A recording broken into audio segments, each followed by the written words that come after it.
10 యూనియన్లతో స్థాపించుకోవడం జరిగినది.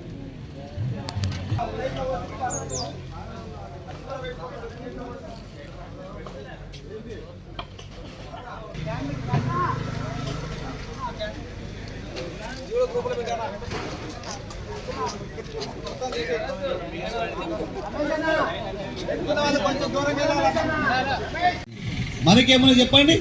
రిటైర్మెంట్ అయితే ఒకే సంస్థ,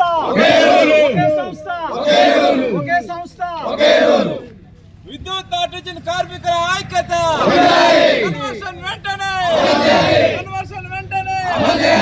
ఆర్టిజన్ ఉద్దిరా, కార్మికుల ఐక్యత, కన్వర్షన్ వెంటనే, అమలు చేయాలి,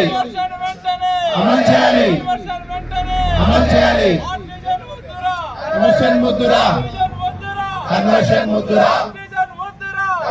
ముద్దురా, కార్మికుల ఐక్యత, ఏపీఎస్సీ రూల్స్ వెంటనే అమలు చేయాలి.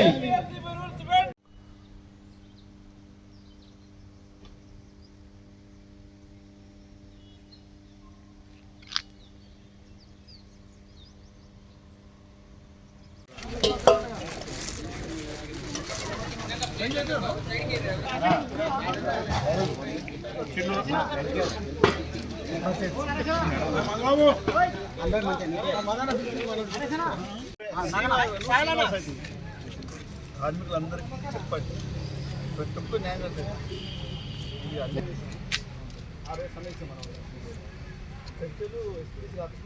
బయటికి వస్తే ఈరోజు వాళ్ళు మనం ఇల్లు కాకుండా అట్లా ఈ వ్యవస్థలో పనిచేయడం ఎవరికి అన్యాయం జరగదు మా ఉద్దేశం ఉండదు. మీరు చేస్తున్నాను కదా కానీ మేనేజ్మెంట్ చేస్తుంది.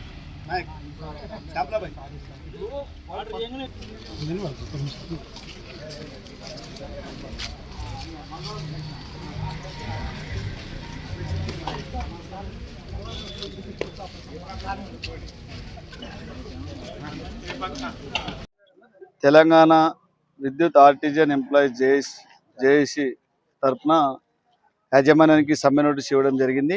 ప్రధానంగా 6 డిమాండ్లు పెట్టి మేము నోటీస్ ఇచ్చినాం. ఆ నోటీసులో భాగంగా 2 రోజులు 26 తారీఖు 30 తారీఖు రోజు డివిజన్ ఆఫీస్ కాడ ధర్నా చేయడం జరిగింది. ఈరోజు 2వ తారీఖు రోజు సర్కిల్ ఆఫీస్ కాడ మనం వంట వార్పు కార్యక్రమం విజయవంతంగా చేయడం జరిగింది. ఆయన ఇప్పటి వరకు యాజమాన్యం ఎటువంటి స్పందన లేదు, మాకు పిలిచి చర్చలు జరపలేదు. ఆ డిమాండ్లు ఏందని వాళ్ళు ఆలోచన చేయలేదు. ఇంకా మరి రేపు 7వ తారీఖు రోజు వరంగల్ చెలో వరంగల్ పిలుపు ఉన్నది.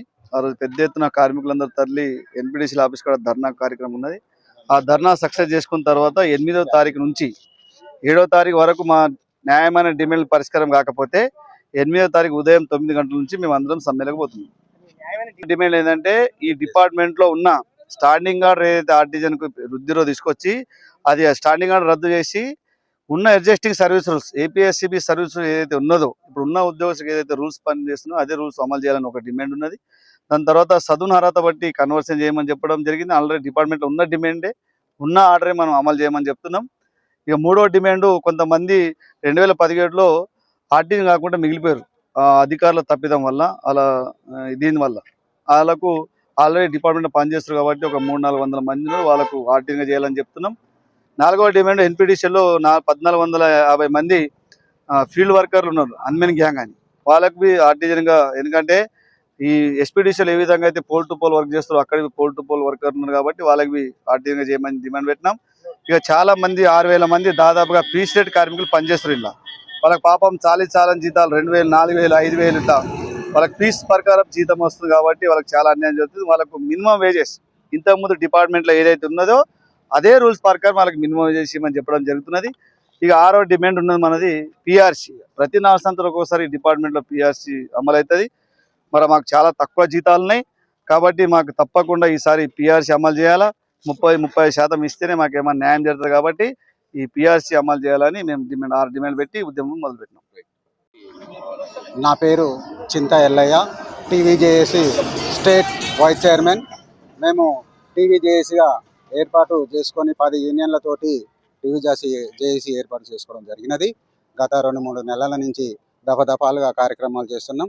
టీవీజేఏసీ రాష్ట్ర నాయకత్వం ఏదైతే పిలుపునిచ్చిందో ఈరోజు మన సర్కిల్ ఆఫీసు ముందు వంటవారి కార్యక్రమానికి విచ్చేసిన నాతోటి అక్క చెల్లెళ్ళు, అన్నదమ్ములు, కార్మికులందరికీ పేరు పేరున వారందరికీ ప్రత్యేక ధన్యవాదం. ముందుగా రాష్ట్ర నాయకుడు కన్వీనర్ సాయిలన్న గారికి పూర్తి మద్దతు మా ఆర్టిజన్లకు ఉండాలని కోరుకుంటూ అన్నగారికి ప్రత్యేక ధన్యవాదం. రేపు మా కార్యక్రమానికి 7వ తారీఖు లోపు మా సమస్యలు డిమాండ్లు పరిష్కరించకుంటే కనుక మంత్రి ఇంధన శాఖ మంత్రి బట్టి విక్రమార్క గారికి మనం అప్పుడు పాదయాత్రలో తెచ్చుకున్నప్పుడు మా ఆర్టిజన్ కార్మికులు పలు దఫాలుగా మా వినతి పత్రాలు ఇవ్వడం కూడా జరిగినది. సార్ మమ్మల్ని ఇప్పుడు మన కార్మికులందరికీ మీకు 23,000 మంది కాకుండా కూడా మిలిగిపోయిన ఆర్టిజన్ కార్మికులు వాళ్ళందరినీ కూడా కన్వర్షన్ చేస్తూ రెగ్యులర్ చేయాలని కోరుకుంటూ వారందరికీ మా కుటుంబాలలో వెలుగు నింపాలని తెలంగాణ ఏరికవరు తెచ్చుకున్న ప్రభుత్వం ఇదే ముఖ్యమంత్రి మన రేవంత్ రెడ్డి సార్ గారు కూడా మన 130 KV station Ghanpur 130 KV station Ghanpur వరంగల్లో సభలో మన ప్రభుత్వం వస్తే మీకు తగు న్యాయం చేస్తామని చెప్పడం కూడా జరిగినది. సార్ 2.5 సంవత్సరాలు అవుతుంది మా కార్మికులు ఈరోజు రోడ్ల మీద పడడం జరిగింది. 7వ తారీఖు వరకు మా వరంగల్ మా సభ విజయవంతం చేసి నాతోటి మిత్రులందరూ భారీగా తరలి వచ్చి మనం బలము బలగం చూపించి గవర్నమెంట్ దగ్గర మనం కొట్లాడుకుంటున్నాం సార్. మేము వ్యతిరేకంగా పోవట్లేము. ఇప్పటికి కూడా డ్యూటీలో ఉన్నారు మా కార్మికులు. డ్యూటీలో ఉండి సామరస్యంగా నిరసనలు చేసుకుంటున్నాం. ఈ అవకాశం ఇచ్చిన నాతోటి పెద్దలందరికీ గవర్నమెంట్ దృష్టికి తీసుకుపోయి మీడియా మిత్రులకు మరియు అదేవిధంగా మిత్రులందరికీ పేరు పేరున నాకు ఈ అవకాశం ఇచ్చిన కార్మికులకు కూడా పెద్ద ఎత్తున భారీ ఎత్తున నమస్తే.